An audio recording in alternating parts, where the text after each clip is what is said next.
Imagine a world without choices. Imagine you can't make your own decision. That wouldn't be a world for me. That wouldn't be a world for you. UIC. Tell them we're gonna be stronger. Together we can make it right. Our purpose is a better Jamaica for you and I. Gonna be stronger together. Time we all just unify. Our purpose is a better Jamaica for you and I. It is a natural right for every human being to be free. Free, so free. So the government is there to protect you and me. UIC objective is to liberate the citizens from colonial bondage, them regulation, them taxation. Rob Jamaica, we independent. Be stronger together we can make it right. Our purpose is a better Jamaica.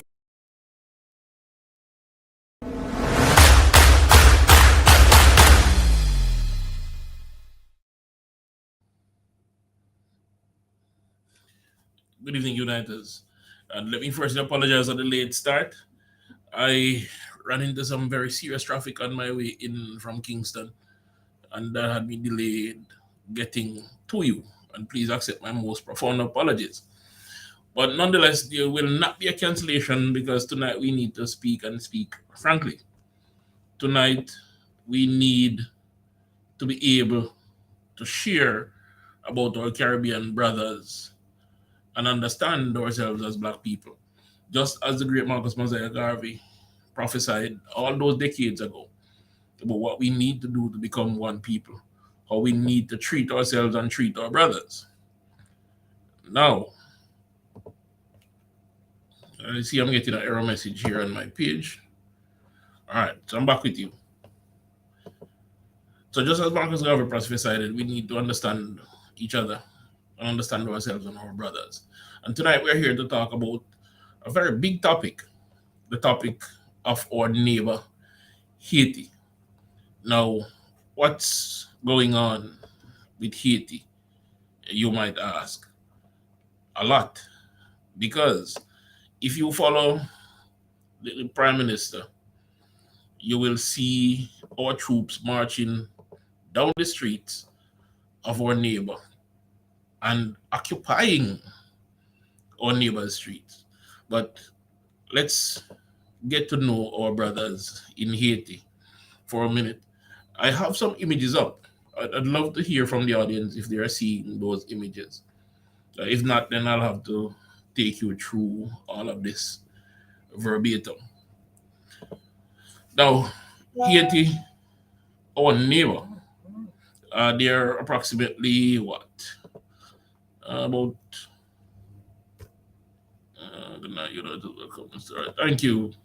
thank you, brothers and sisters, for having me on. And so Haiti, our neighbors, is just to the east of us, and they're a member of CARICOM, I might add.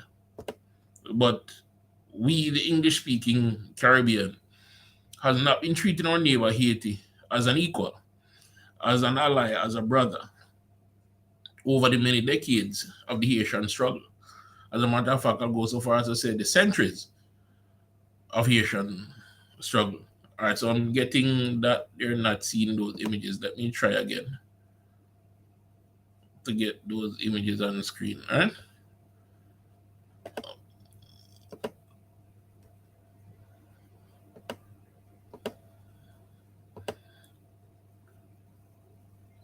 All right, so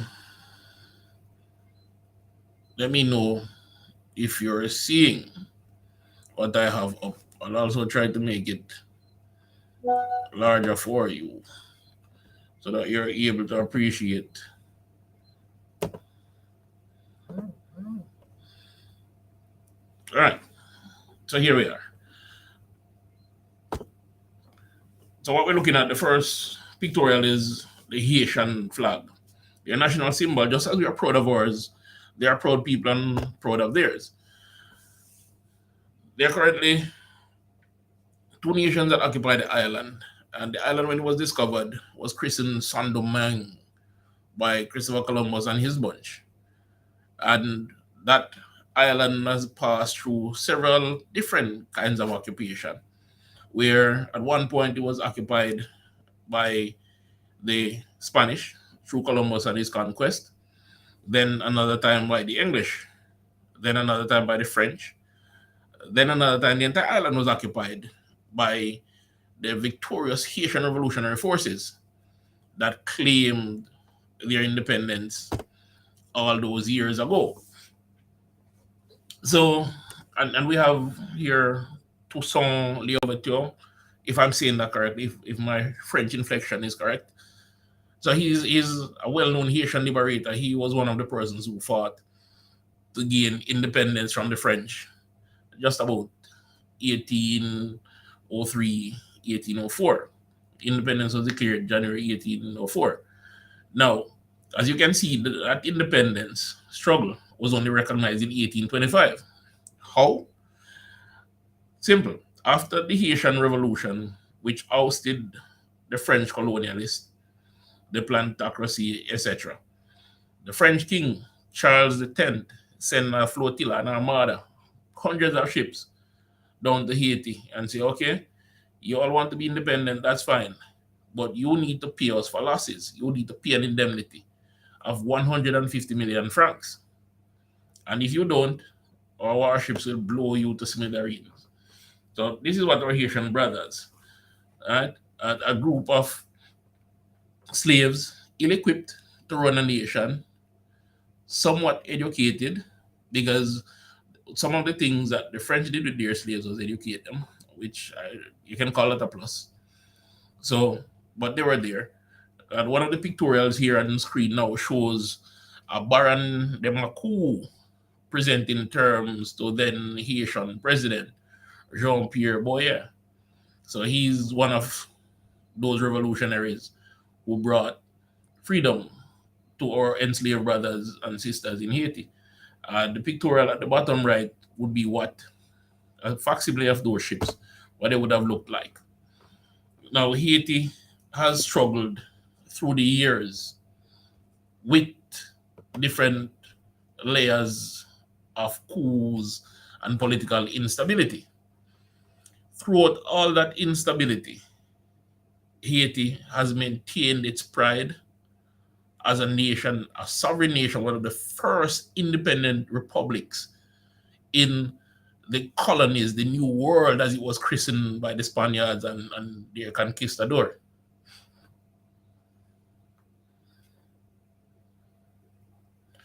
Now, while Haiti has been a proud nation and maintained its status, it has seek to engage, with its Caribbean neighbors, and thus became a part of CARICOM. So yes, Haiti is a part of CARICOM. So all the freedoms and diplomatic courtesies that are enjoyed by the rest of CARICOM, whether you're a Jamaican in Barbados or Bajan in Jamaica, and vice versa, that I enjoyed when I was in the Eastern Caribbean, all of those courtesies apply to Haiti. But throughout its struggle, that has not been so. And I challenge anyone to tell me that we have treated our Haitian brothers with the respect that they deserve. We have recognized their struggle, their forbearing, their trend setting in gaining independence. As a matter of fact, it is a historic fact that slaves, enslaved persons who escaped the island here, made their way to places like Cuba and Hispaniola. So we know that there is a link there between Jamaica already and the land and the peoples of Haiti. Now, let's fast forward to modern day Haiti and what our brothers have gone through. As I said, they have gone through several periods of political instability. And in all that instability, all you would hear is pity for the poor Haitians. They have not asked for that. As a matter of fact, that country has seldomly asked for anything.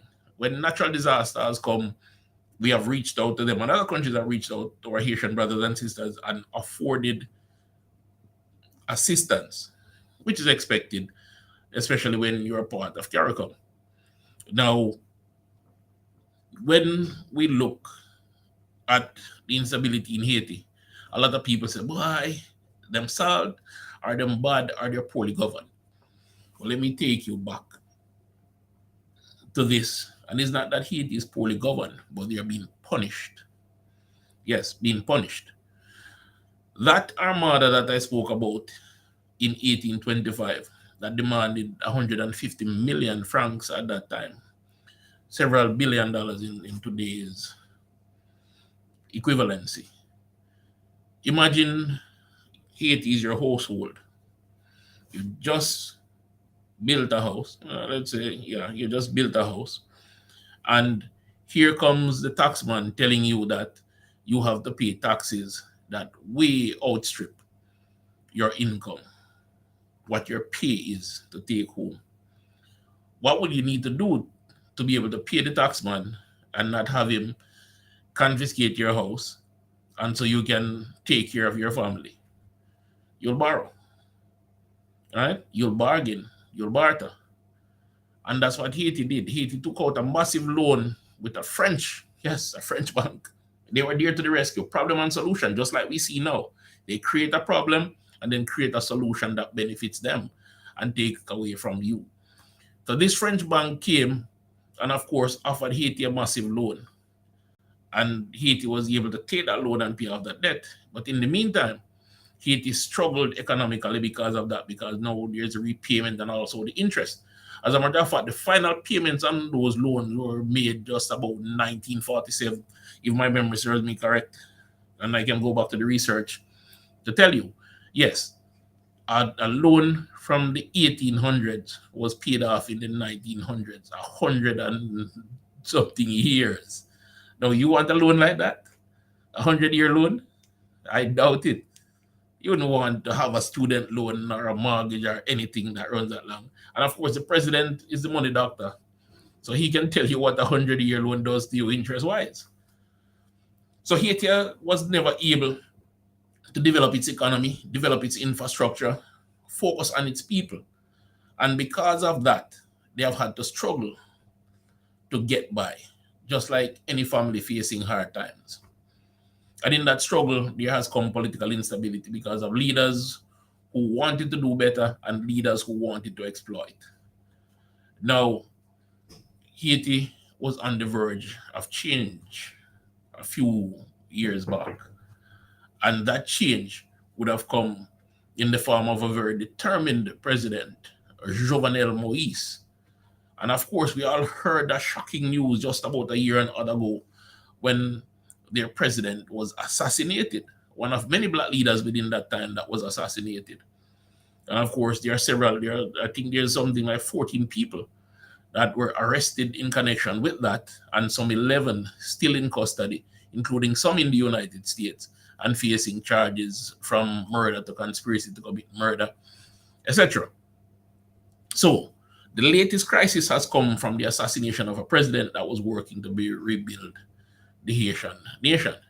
But there was a recent report that natural gas and oil, based on exploration, initial exploration, I should point out, there are strong indicators that there's oil and natural gas in Haiti, a very large reserve, comparable to Venezuela's reserve, which is one of the largest in this region.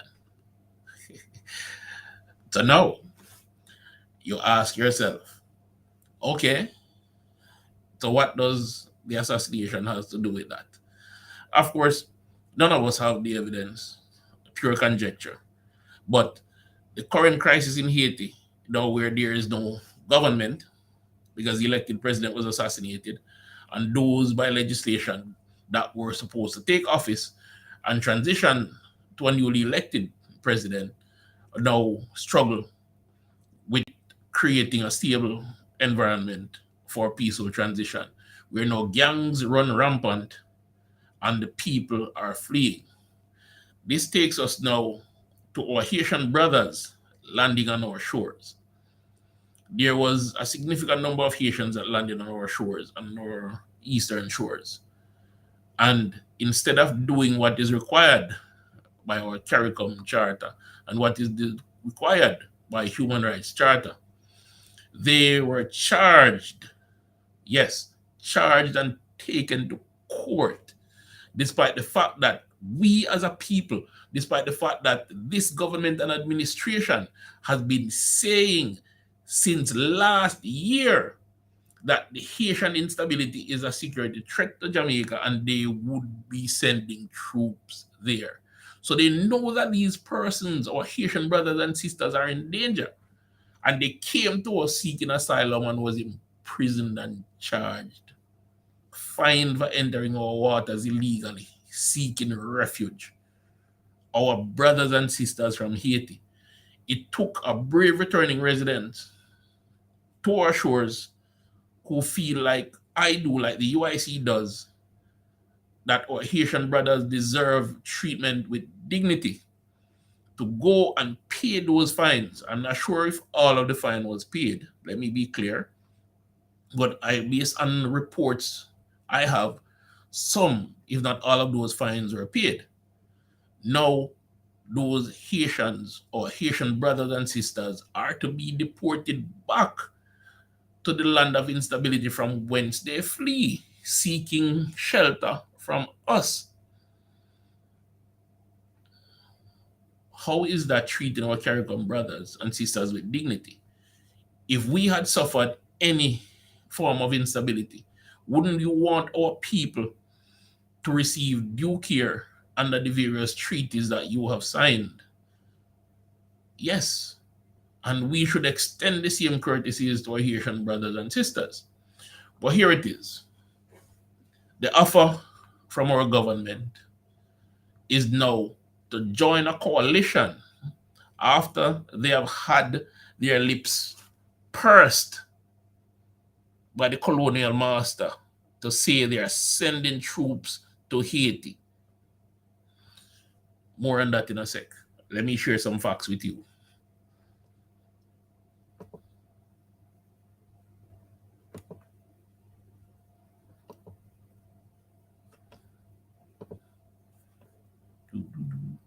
Bear with me here. I got your facts for you. Here we go. There. So, they're talking about sending troops to Haiti. The Haitian people can take care of themselves. Between 1820 and 2004, when the last coup, because this isn't a coup, nobody ousted the president. What has happened is instability because the president was assassinated by external foreign forces.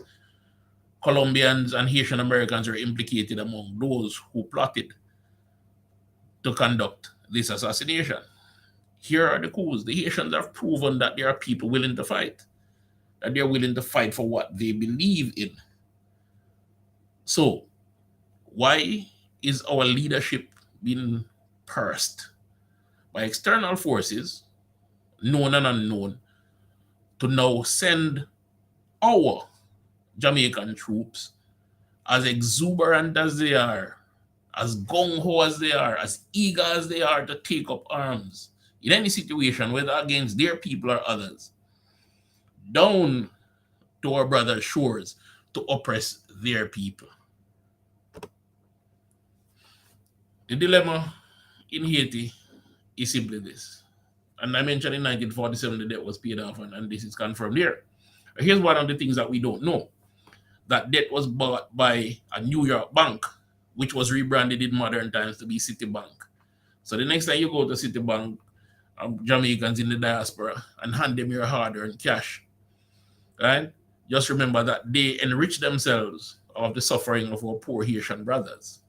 Okay? That's something to consider. This large loan I told you about, it was on the French bank Crédit Industriel et Commercial. Okay? So they sold that debt, or the interest payment on that debt, to a New York bank which rebranded to become Citibank. And by the way, Haiti has been a member of CARICOM since 2002. Right? And right now, the public debt in Haiti stands at 500 and what 5,136 million US dollars. Yeah. So that's a significant national debt they're carrying in a time like this where there's little or no industry. But imagine what having natural gas and oil, something that is in high demand now, would do for that national debt. Now, Haiti has known a lot of suffering. On your screen right now is a list of a very strong earthquake, that struck Haiti between October, January, 2010 and June 2023.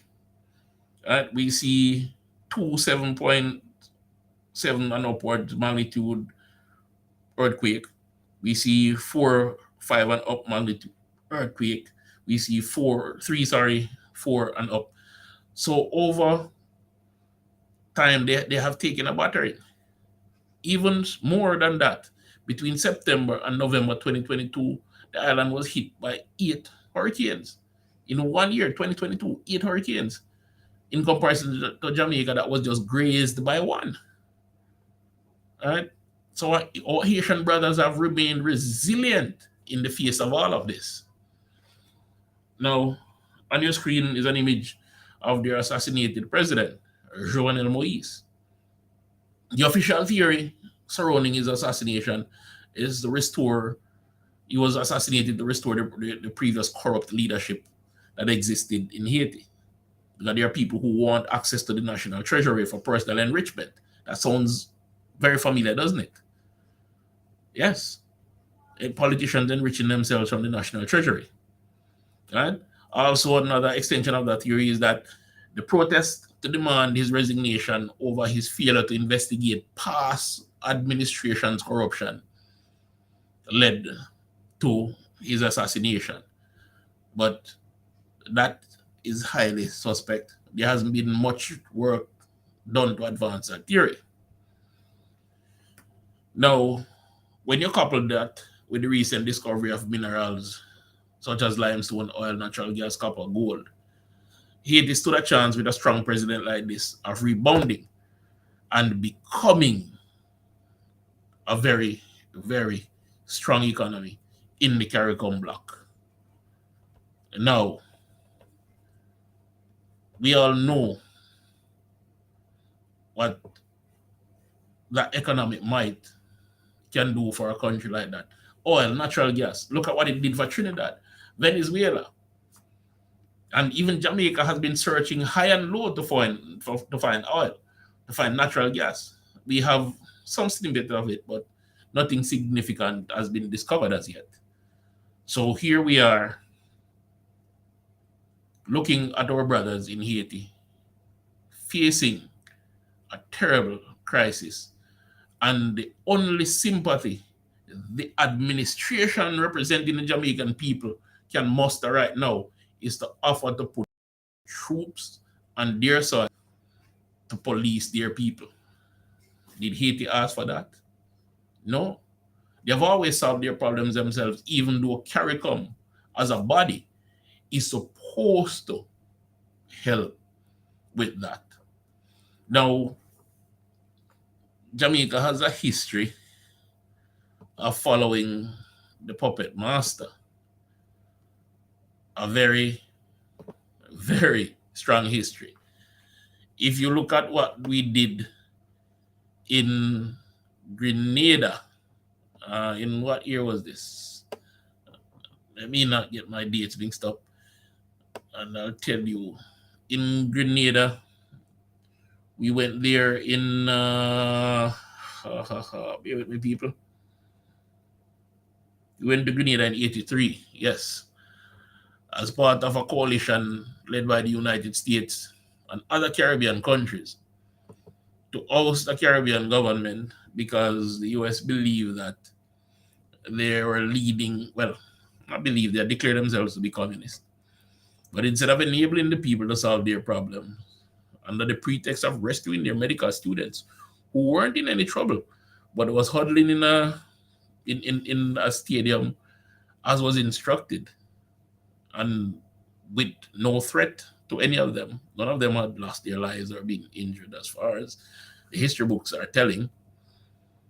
But Jamaica joined the US in putting boots in 83 and 85 on Grenada and soil and oppressing our black brothers, subverting their government. That doesn't sound very Jamaican to you. Our philosophy is to respect other people and stay out of their business. Help when you're asked to help. So tell me right now, who has their hands moving the lips of our leaders right now, telling them, put soldier in a Haiti?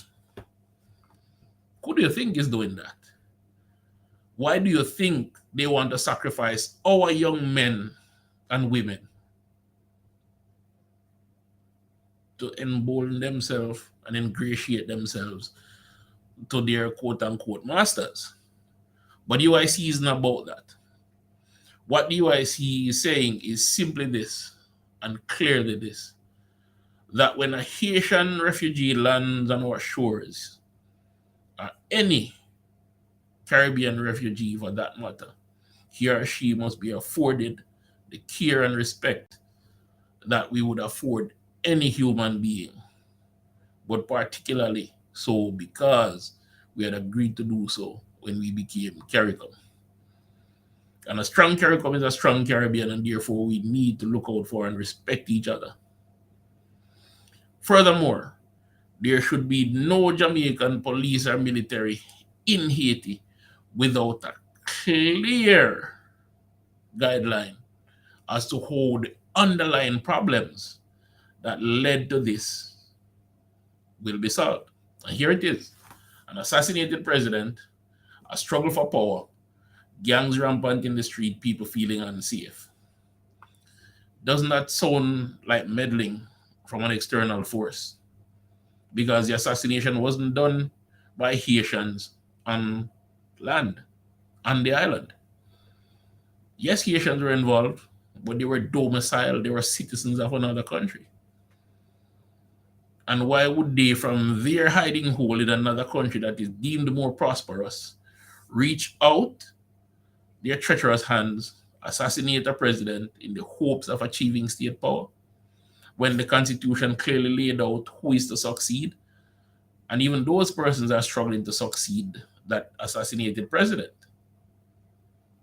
And here we are as a people, instead of offering to negotiate and guide Haiti back to strong democratic principles, where a government that is of the people, by the people, that respects the rights of every individual Haitian and acknowledge their God-given rights to life, liberty, and property, is put in place and voted on by the people with a proper constitution reflective of all of this.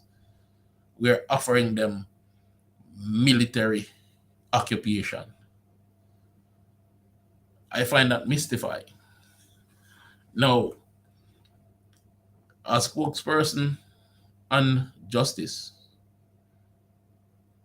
national security, and police service, what I would advise my president, if he were to make a decision Haiti to do, is to offer technical assistance to the Haitian security forces to rebuild their service, give them the training and technical assistance needed here in Jamaica, where they can springboard from here to the land of their birth, establish a command post, and then gradually reassert the rule of law.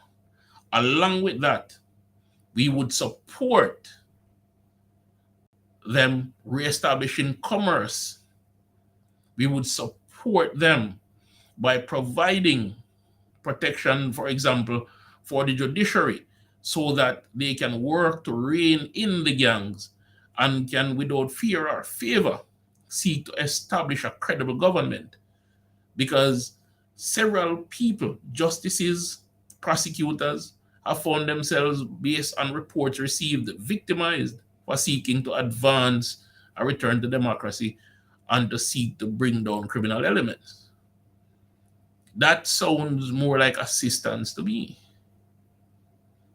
rather than sending our military to occupy the streets and suppress the people's rights. That even the late president acknowledged the people's right to protest and to be in the streets. But they're not able to do that safely because the rule of law has been subverted.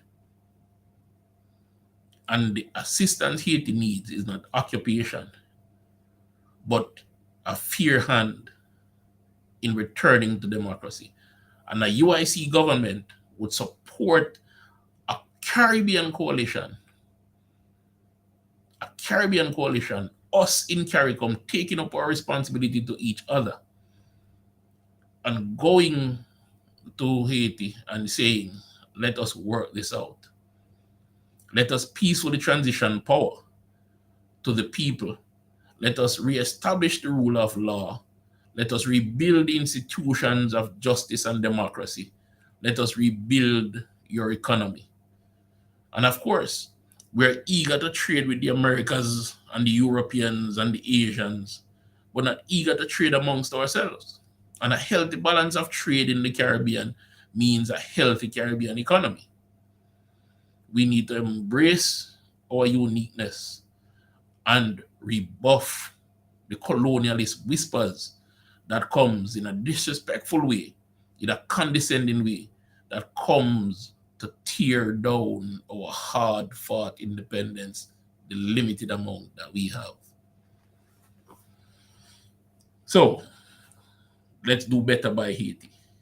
And by doing better, let us not send our Jamaican sons and daughters to die on their streets. Let us not send our police forces to kill them in their land, but let us support a return to democracy in a wholesome way that respects their sovereignty, that respects their rights in their land, and understand that our policing techniques, tactics may not coincide with theirs, and our intended, what we would call occupation of their land may be unwelcomed and may be seen as a greater affront than the current crisis that they have. Let us consider that the Haitian people have been a proud people that have solved their problems over the years because we as their Caribbean brothers have abandoned them. Let us think that there is a better way if we come together and close out those whispers again from that colonial influence and focus on respecting each other. Let us do better by Haiti. Let us not see their citizens running for shelter. Let us not see them running to escape the violence of home and then cart them off to a little courthouse where they are promptly and swiftly charged for entering our homeland when we owe a duty to them to care for them when they turn up on our shores. Let us not boast on our official government website that we have gone to the shores of our Caribbean brothers and trampled on their rights. Let us not boast that we plan to go to our Caribbean brothers' homeland and trample on their rights. Let us respect ourselves, our Caribbean brothers, and each other. And in the words of Joseph L. Patterson, UIC President, Minister of Finance, Planning and International Relations, understand that Jamaica should not be a pawn in Haiti. UIC position is pretty straightforward, and some may say it's simplistic. Some may say it's idealistic. But if we don't hold ourselves to the highest virtues, if we don't hold ourselves to the highest common denominator, then we will allow ourselves to be used as a pawn in the rich man's game. One Jamaica, stronger together. Let's do better by Haiti. My name is Winston Wright, Chairman of the United Independence Congress, spokesperson on justice,